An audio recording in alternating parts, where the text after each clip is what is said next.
Selepas daripada umat manusia, daripada orang-orang salafus soleh, para nabi, para rasul, para tabi'in, orang-orang yang mendapat keampunan Allah Subhanahu wa taala masuk ke dalam syurga Aden dan diberikan makanan yang hebat-hebat, minuman yang hebat-hebat, dan juga diberikan mereka itu pakaian sebanyak 70 helai.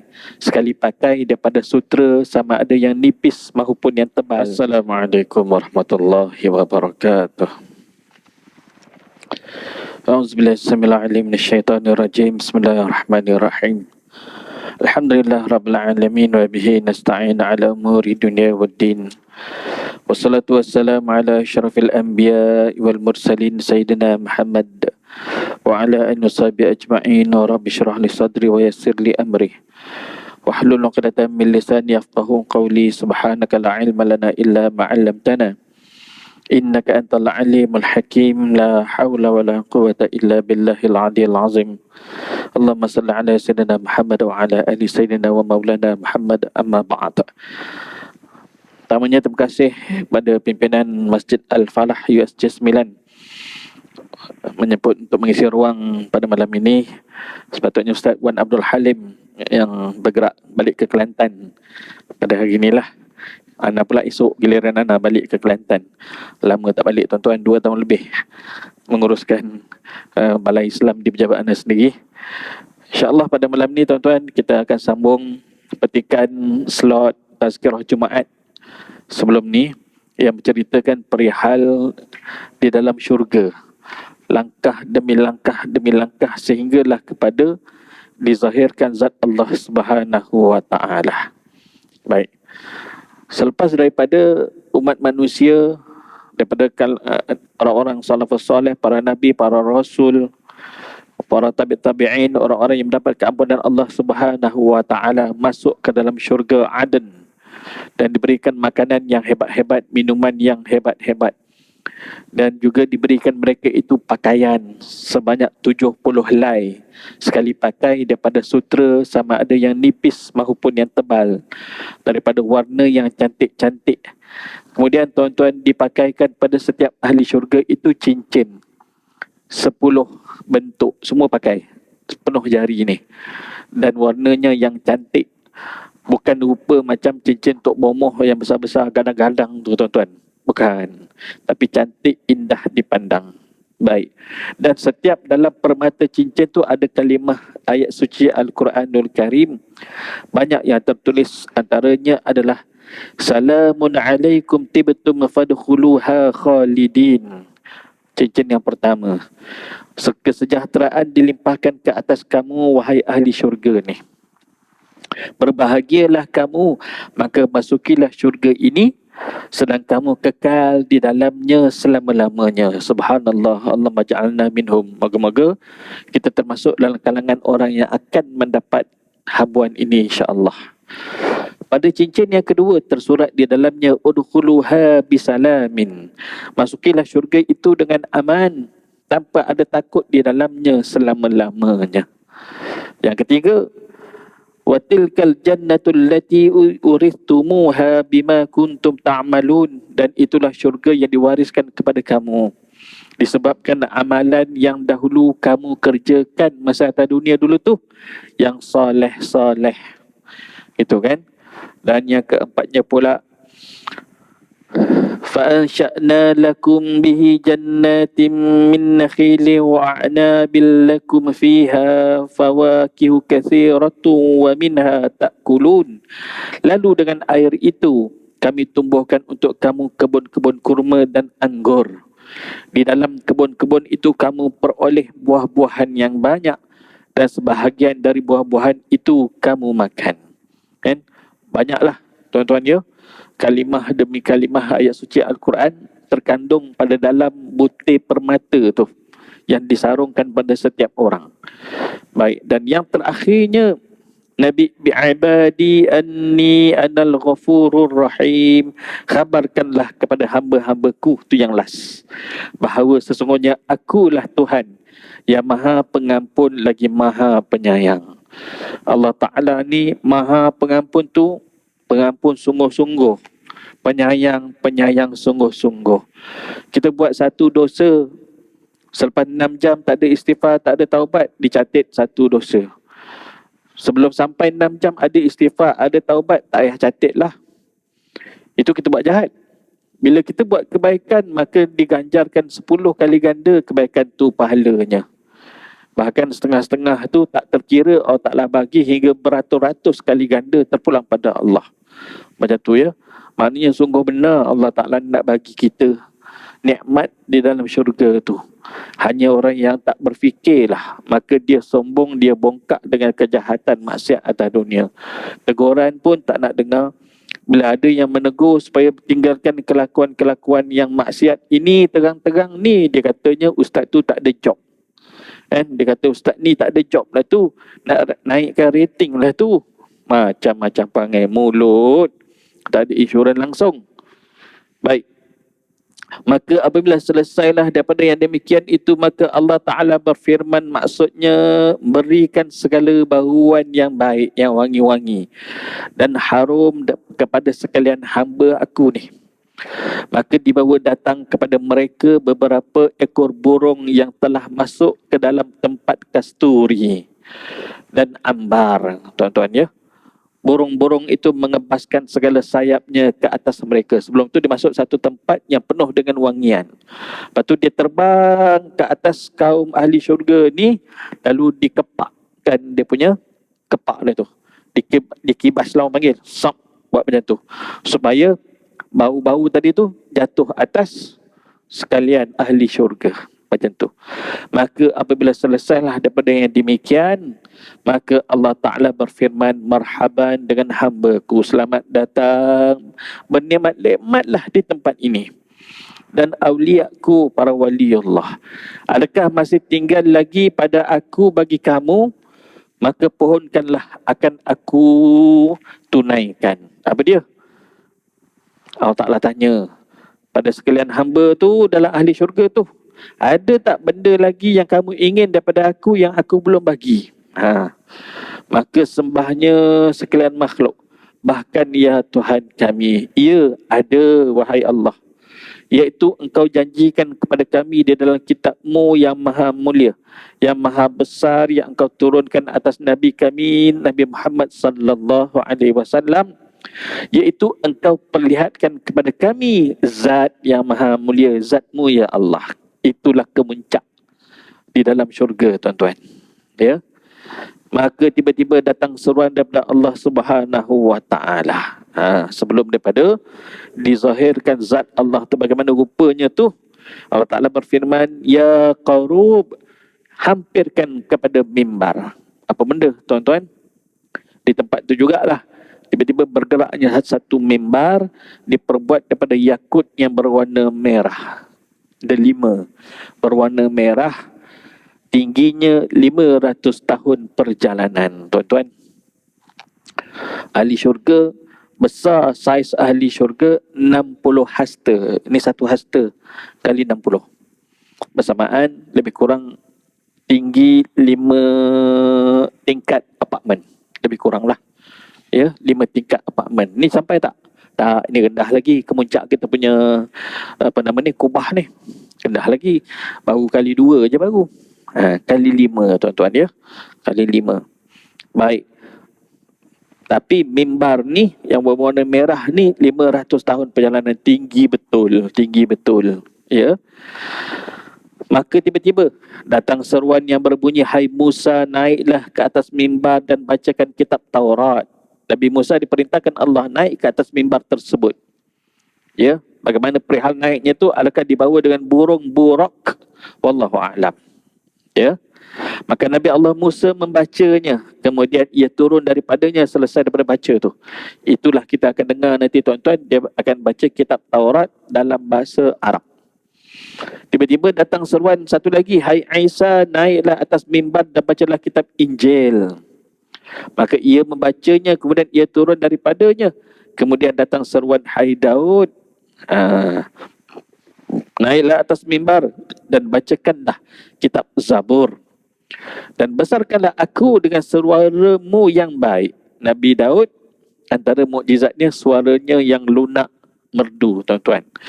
Burung kalau lalu dengar Nabi Daud membaca ke, baca syair dan sebagainya ke, berhenti burung, terpesona burung.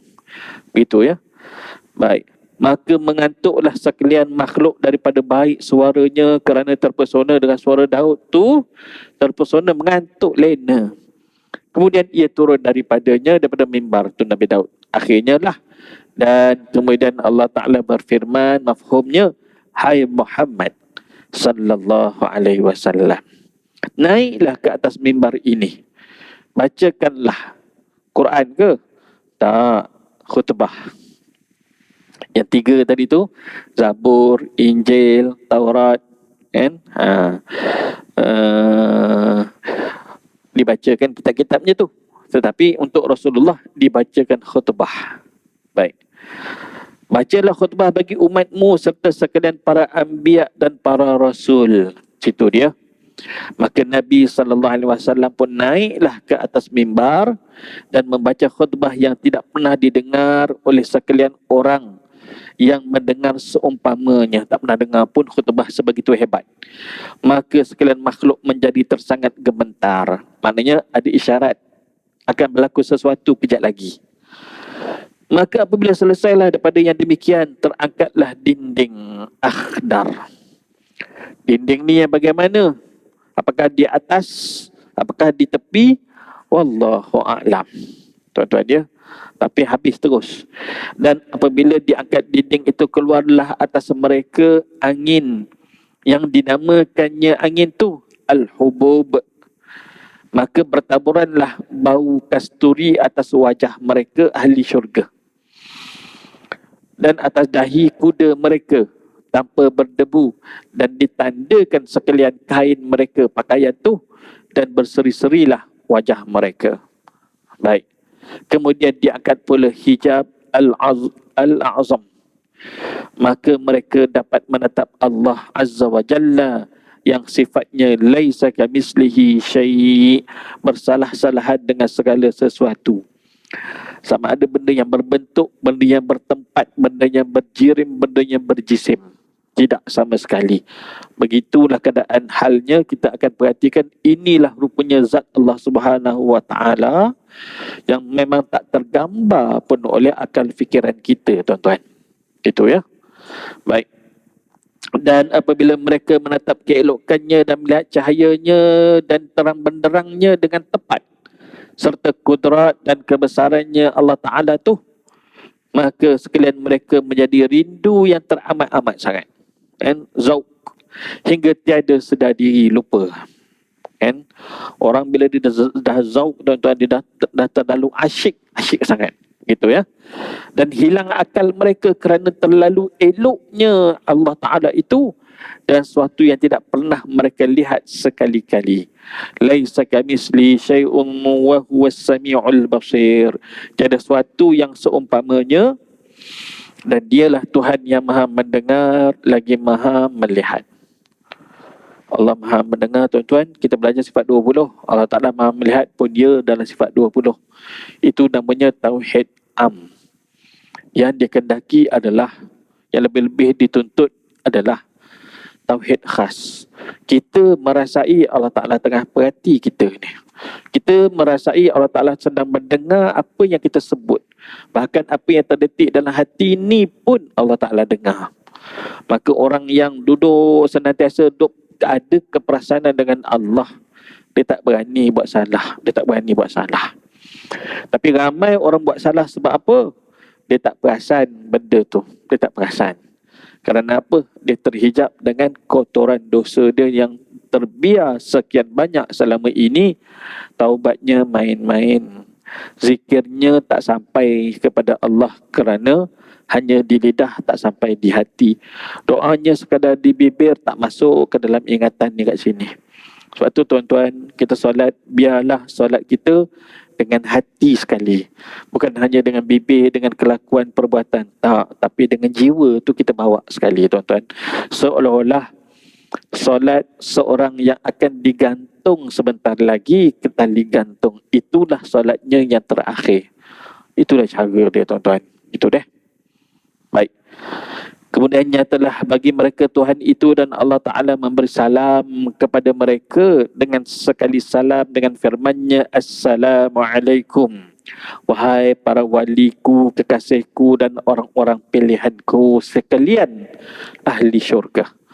Maka mereka berkata, hai Tuhanku dan penghuluku, demi kebesaran-Mu dan ketinggian-Mu, kami tiada menyembah selain Engkau dengan sebenar-benar sembah, kecuali akan Engkau semata-mata. Dan izinkanlah kami sujud kepadamu, minta sujud.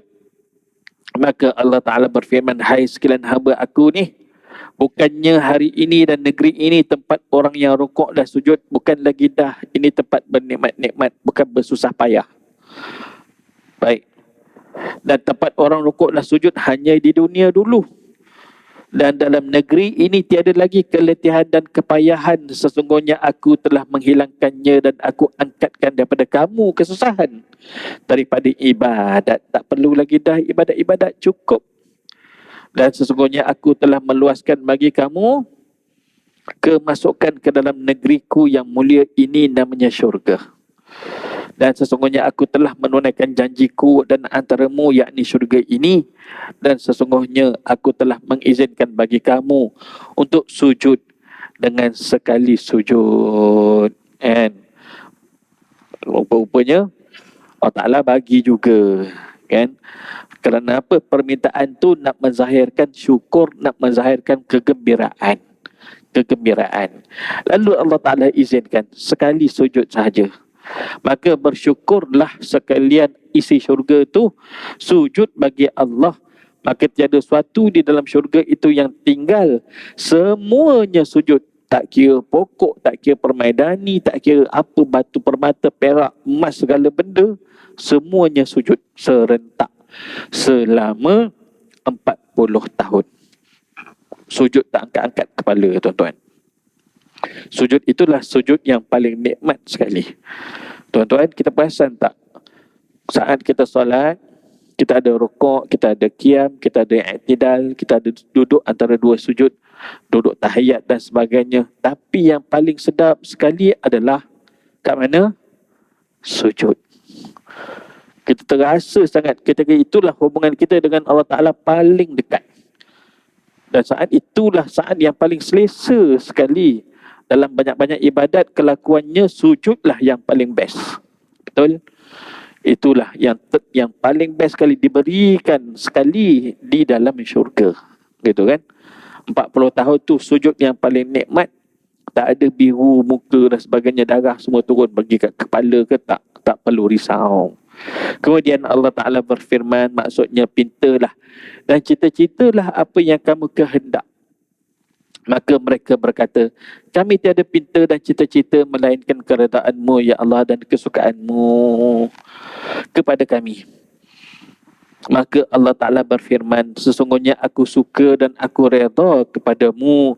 Maka apakah kamu suka dan redha kepada aku? Sudah tentulah, tuan-tuan. Allah Ta'ala redha kat kita, kita memang redha sangat. Nak belajar redha macam mana, tuan-tuan?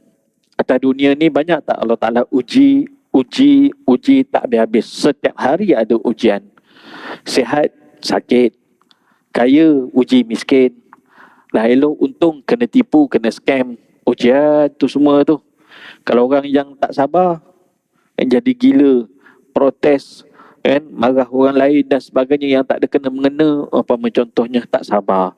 Lagi orang yang tak sabar, tiba-tiba kan, bertindak protes dengan Allah Ta'ala direct.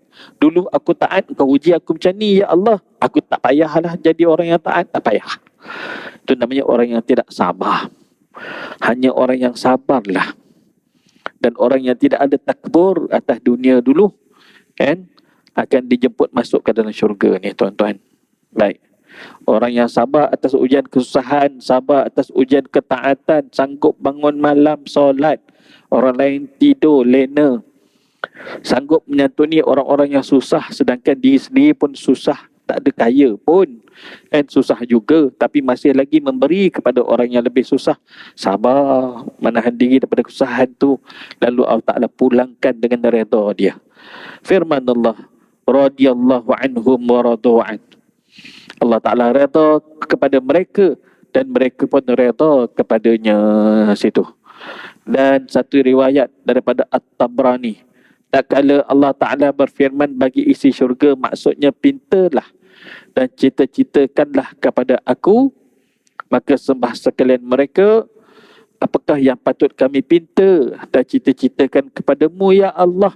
Maka Allah Ta'ala berfirman, kami katakan bagi suatu itu kun fayakun, adalah engkau, maka ia pun ada. Kan? Ikutlah apa yang nak. Atas dunia dulu ada orang yang tak sempat bersuami pun. Atas dunia juga ada orang lelaki yang tak sempat pun nak memperisterikan orang, lalu diberikan jodoh di akhirat. Ya, macam-macam lah apa yang nak. Dan satu riwayat lagi daripada Tabrani bahawa ada seorang lelaki daripada isi syurga. Ia duduk di dalam mahliganya dan di hadapannya 100,000 sahaya. Ada hamba yang khidmat kepadanya. Kan? Ada sahaya yang khidmat kepadanya. 100,000, Masya Allah. 10 orang pun kita dah tak tahu nak handle dah. 100,000 tuan-tuan. Bukan kita yang handle dia, dia yang handle kita. Gitu. Maka didatangkan kepadanya surat daripada Allah Ta'ala. Maka surat itu tiada sampai kepadanya melainkan setelah melalui 70,000 dinding hijab. Selapis. Apabila dibukakan, maka dibacanya dan ia mendapati kandungannya itu daripada Allah Azza wa Jalla yang hidup, yang tiada mati. Maksudnya, adapun seterusnya sesungguhnya aku telah merinduimu, maka datanglah mengunjungiku, kata Allah kepada diri dia tu. Ya. Kemudian mereka menaiki tunggangan yang amat baik yang dibawa datang dari dalam syurga, dan mereka berangkat pergi menghadap Allah Subhanahu wa Ta'ala. Apa dia tuan-tuan tunggangan di dalam syurga? Kuda. Ya. Tapi bukan bergerak pantas macam atas dunia. Tak. Jauh pantasnya, lebih pantas. Kemudian katanya sekalian manusia isi syurga hendaklah berhimpun pada pohon kayu yang bernama Syajarah At-Tuba. Maka ia duduk menanyakan kelakuan mereka itu dan ketaatan mereka semasa di dalam dunia. Ya. Pokok tu tanya, apa kebaikan yang diorang buat ni hingga dijemput masuk ke dalam syurga ni? Dan bagaimana hal kamu di dalam dunia dulu? Dan bagaimana keadaan kekayaan mereka dan kefakiran mereka? Yang kaya tu macam mana kayanya? Yang miskin tu bagaimana miskinnya? Maka kata setengahnya, aku telah diberi kekayaan oleh Allah di dalam dunia dan aku keluarkan zakatnya yang wajib atas aku. Dan aku beri makan orang-orang yang miskin fakir. Tuan-tuan, kalau ada orang miskin yang berhutang dengan kita dan kemudian kita tahu dia ni tak mampu nak bayar hutang ni. Orang kalau berhutang dengan kita, tuan-tuan, maknanya dia sangat-sangat perlukan. Kalau sedekah, kan, dia mungkin boleh jadi perlu, mungkin boleh jadi orang bagi pun okey, tak bagi pun okey. Tapi kalau orang datang sanggup minta pinjam sungguh-sungguh, kan, kerana nak makan umpama contoh, kerana nak bayar sewa umpama contoh, tak mampu nak bayar sewa, kan, suami gaji sikit umpama contohnya lah. Ada tuan-tuan yang datang mengadu dengan Ana. Kerja dia sendiri, si isteri tu bantu suami tolong kemas rumah orang, mop lantai, tolong lipat kain, tolong gosok baju di Bandar Baru Bangi, tuan-tuan. Dan dia duduk di Bukit Mahkota, tapi buat kerja di sekitar Bangi itulah. Itu pun ada juga orang tipu tak bayar khidmat yang dia buat tu. Macam-macam. Adalah nak bayar tapi dengan cara lain. Dia baginya kucing, awak jual kucing tu, nanti awak dapat, itulah bayarannya. Pula dah dibebankan pula dengan si perempuan tu, ambil kucing ni Scottish dan jual dengan harga 500, itulah dia upah kamu pula. Habis tu kalau orang tak beli kucing tu, dia pula nak kena tanggung kucing tu. Apa punya perangai lah ni. Khianat pada orang yang buat kerja, wajib kita bayar. Kan? Jangan nanti kena azab. Itu ya.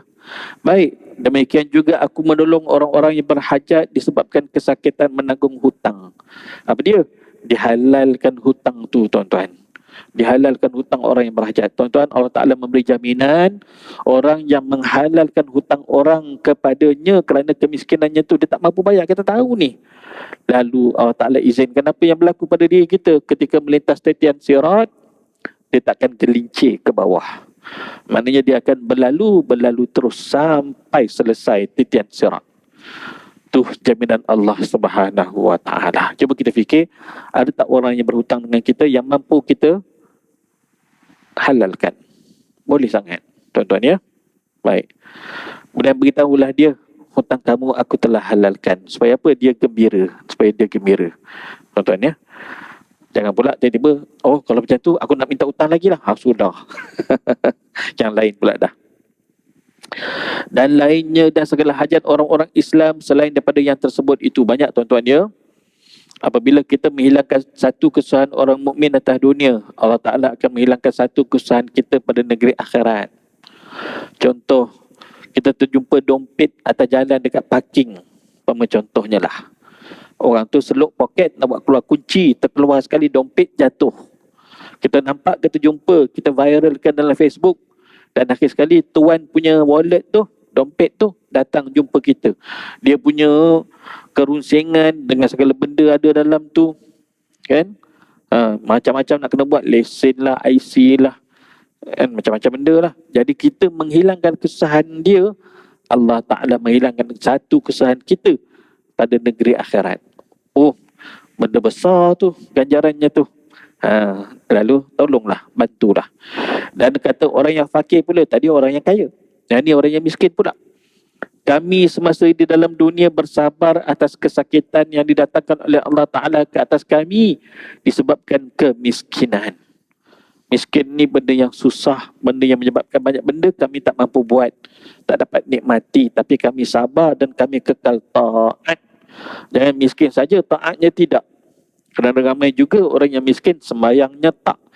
Ramai juga yang miskin tiba-tiba dalam peti aisnya ada arak, tuan-tuan, arak. Dan peti ais dia ada. Kan? Tu sahabat-sahabat tim Lembaga Zakat Selangor pernah jumpa lah.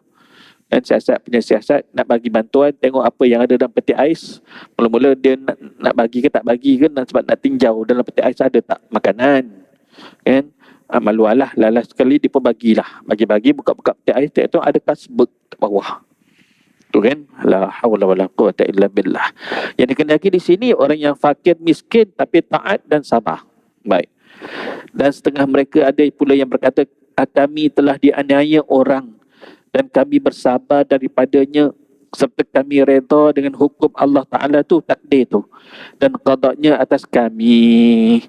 Dan setengahnya pula berkata, kami semasa di dunia bersabar atas mandi janabah dan wuduk pada waktu sejuk, dan kami berpuasa pada waktu panas, dan kami bangkit pada waktu tidur untuk solat subuh dan tahajud dan lainnya.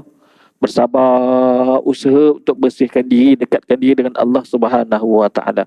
Semuanya Allah Ta'ala kira dan Allah Ta'ala balas. Dan kami bersabar atas kesakitan dan kepayahan atas menuntut ilmu, tuan-tuan. Kalau orang nak senang, dia tengok live aja. Tak payah pergi masjid surau, ada live, tengok sudahlah. Kan? Dia boleh dapat ilmu? Boleh. Tapi pahalanya tak sama. Orang yang berusaha lebih dapat ganjaran lebih. Orang yang berusaha sedikit dapat sedikit. Tapi sedikit-sedikit tu pun, tuan-tuan, Allah Ta'ala bagi. Nanti kita akan menyesal juga di akhirat. Ya Allah, kenapa dia lebih daripada aku? Rupa-rupanya kerana dia usahanya, kan, hingga susah payah dan sebagainya tu. Start motor, hujan pun hujan lah, panas pun panas dah, start motor jalan. Start kereta pergi. Berbanding orang yang duduk bersenang lenang di rumah menyandar, kadang-kadang tengok kuliah tengah makan mi goreng, contohlah. Biasa kan macam tu kan, tengah makan mi goreng, sandwich, kadang-kadang tengah tengok berita, tengok kuliah, tengok berita, tengok kuliah, dua-dua sekali, entah masuk entah tidak. Macam tu lah. Baik. Lagi, atas menuntut ilmu dan aku tiada tidur pada malam dan siang kerana mentelaah kitab-kitab Al-Quran, hadis, ilmu fiqh dan seumpamanya, kan? Daripada segala ibadah yang disuruh oleh Allah Subhanahu Wa Ta'ala. Semuanya Allah Ta'ala balas, tuan-tuan. Itu dia. Sama ada yang wajib dan yang sunat. Dan setengah mereka bermegah-megah dengan setengah yang lain di dalam syurga. Time ni tuan-tuan nak action pun boleh. Itulah kau dulu buat biasa-biasa je kan. Sekarang Allah Ta'ala bagi aku lebih sikit. Sorry lah. Time tu okey. Nak belagak-belagak dalam syurga, it's okay, tak salah. Time tu tuan-tuan Baik. Adapun di dalam dunia ini diharamkan bermegah-megah, sombong, riak dan sempit tempatnya berbanding di dalam syurga. Dan lagi pula mereka berkata bagaimana merasai sakit kematian ketika kedatangan mabuk kematian, sakaratul maut dan lainnya. Kemudian pulanglah mereka kepada tempat duduk mereka, membawa pulang bersama mereka itu kasturi dan ambar wangian tadi tuan-tuan Dan beberapa jenis pakaian emas dan perak dan lainnya, pakaian sutra, wildan, anak-anak muda, bidadari dan barang yang tidak pernah dilihat oleh mata dan bunyinya tidak pernah didengar oleh telinga dan tidak pernah dicita-citakan oleh hati manusia sebab tak pernah tengok. Seorang bidadari ini berapa orang tuan-tuan untuk seorang ahli syurga? Bidadari. Yang tadi yang khidmat tu sahaya, lain. Bidadari untuk seorang 100 orang bidadari. 100 tuan-tuan. Atas dunia ni nak kahwin 2 pun memang tobat lahum, payah. Kan? Dalam syurga Allah Ta'ala bagi ambil kau. Ambil. Bukan ambil, ambil. Lain tu bunyi dia tu. Ya. Seperti mana firman Allah Subhanahu wa Ta'ala, lahum ma yasha'una fiha waladaina mazid. Mereka di dalamnya memperoleh apa yang mereka kehendaki dan di sisi kami ada tambahannya. Allah Ta'ala bagi lagi. Tuan-tuan, bidadari ni, dia katakanlah dia keluar jari telunjuk separuh. Dia keluar dekat langit dunia lah. Malap matahari. Kalau kita tengok pengsan. Dia punya jernih dia tu, putih dia tu, boleh nampak urat dalam. Urat dalam. Bukanlah maksud transparent dah. Nak kata keindahan Allah Ta'ala buat tu melampau-lampau. Itu ya. Yang kekal darah mereka sampai bila-bila. Ya. Tak pakai ubat-ubat, suplemen tak ada. Baik. Iaitu kami akan melihat akan dikau, maka tiada berlalu pada mereka satu saat daripada satu saat melainkan bertambah-tambah nikmat kepada mereka. Dalam syurga ni tuan-tuan, katakanlah hari ni kita makan buah apple, esok kita makan buah apple. Ya, buah apple esok tu kalah rasa yang hari ni, yang lusa pula kalah rasa yang semalam, dan sebagainya, berterusan. Oh, tak masuk di akal tuan-tuan. Memang syurga ni nikmat dia tak masuk di akal. So apa? Sebab dia bukan dunia. Dunia ada limit, syurga tak ada limit. Allahu Akbar. Itu ya. Subhanallah. Sabda Rasulullah sallallahu alaihi wasallam, la tamurru ala ahli al-jannati sa'atan illa wa yazdaduna fiha na'iman ila ni'amihim wa la tamurru ala ahli an-nar sa'atan illa wa yazdaduna fiha azaban ila azabihim. Tiada berlalu atas isi syurga itu satu saat melainkan bertambah-tambah nikmat. Makin sedap, makin seronok atas mereka itu. Dan tiada berlalu atas isi neraka itu satu saat, na'udzubillah min zalik, melainkan bertambah-tambah padanya azab, seksa tuan-tuan. Baik, tadi anda cerita saiz ahli syurga.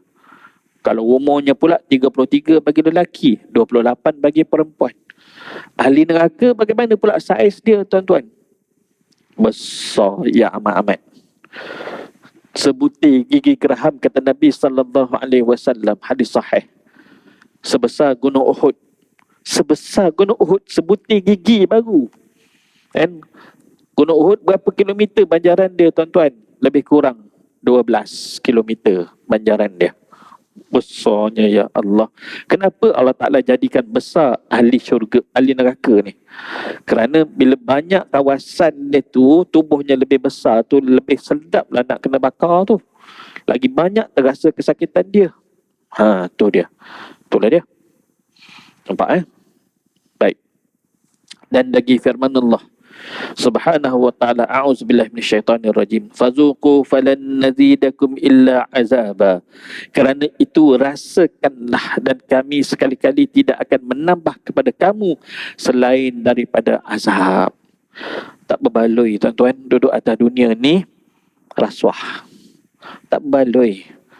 Katalah kita ambil 3 bilion, 4 bilion lah. Lepas tu kita mati.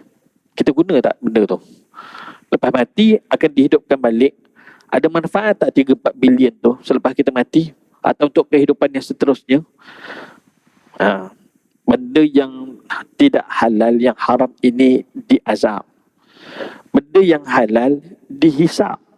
Kena kira. Jadi bila dah kita tahu kata halal tu, perhatikan. Ada tak hak orang yang kita belum keluarkan, namanya zakat tadi tu? Kembali balik, kan? Dan ketepikan yang bukan hak kita, bagi kembalikan balik kepada yang berhak terima. Sama ada fakir miskin, sama ada baitul mal, umpama contohnya lah. Gitu kan? Supaya apa? Supaya selamat pada negeri akhirat. Wallahu a'lam. Akan datang kita sambung sikit-sikit lagi, insya-Allah.